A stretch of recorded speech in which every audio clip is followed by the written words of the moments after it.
ታሪክ በብራና ላይ ብቻ አይከተብም፣ በዜማም ይነገራል እንጂ።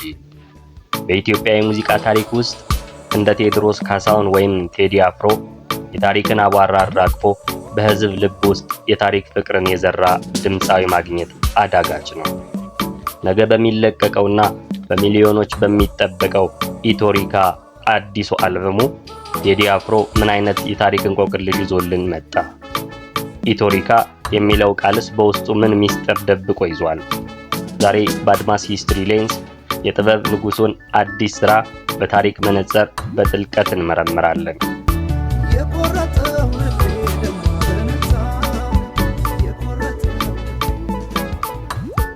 አልበሙ ኢትዮሪካ የሚል ስያሜ ማግኘቱ ብዙዎችን እያነጋገረ ይገኛል።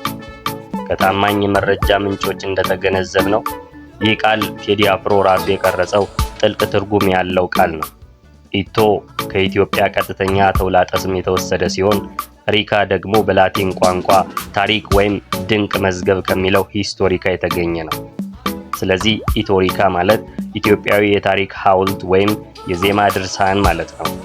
ቴዲ አፍሮ በዚህ ስያሜ የፈለገው ኢትዮጵያ ያለፈችበትን ታሪካዊ ክስተቶችና አሁን ካለችበት ሁኔታ ጋር በማዛመድ የነገን ተስፋ ለመጠቆም እንደሆነ ይገመታል።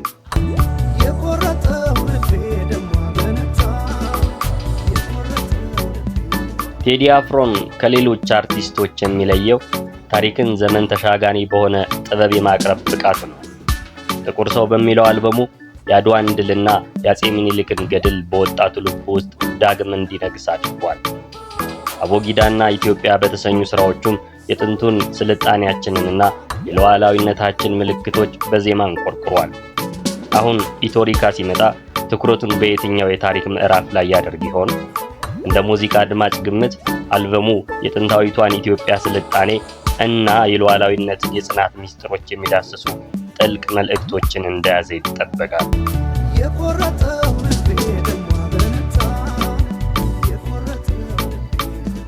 ቴዲ አፍሮ ለአንድ አልበም ዝግጅት የሚወስደው ረጅም ጊዜ የሚታወቅ ነው።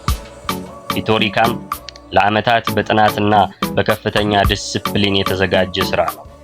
በአልበሙ ውስጥ የሚገኙት ግጥሞች የሰውን ሀገር ታሪክ ጋር የሚያሳይ ይሆን።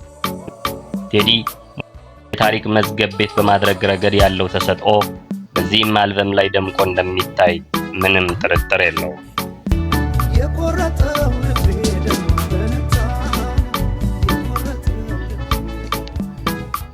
ቴዲ አፍሮ ኢትዮሪካን ይዞ ሲመጣ እኛ ደግሞ የምንረዳው አንድ ትልቅ እውነት አለ። ታሪክ መማሪያ ብቻ ሳይሆን ነገን የምንገነባበት መሰረት መሆኑን ነው። ጥበብና ታሪክ ሲዋሃዱ ሕዝብን የመፈወስና የማንቃት ኃይላቸው ከፍተኛ ነው። ኢትዮሪካ ነገ ለጆሮአችን ብቻ ሳይሆን ለታሪካዊ ንቃታችንም አዲስ ብርሃን እንደሚሆን ተስፋ እናደርጋለን። እናንተስ በዚህ አዲስ አልበም ውስጥ የትኛው የታሪክ ሚስጥር እንዲገለጥላችሁ ትጠብቃላችሁ? ሐሳባችሁን በኮሜንት አጋሩን። አድማስ ሂስትሪ ሌንስን ሰብስክራይብ በማድረግ የታሪክ አጋራችን ይሁኑ። ስለተከታተላችሁን እናመሰግናለን። በቀጣይ በሌላ ቪዲዮ እስከምንገናኝ ቸርን ሰንብት።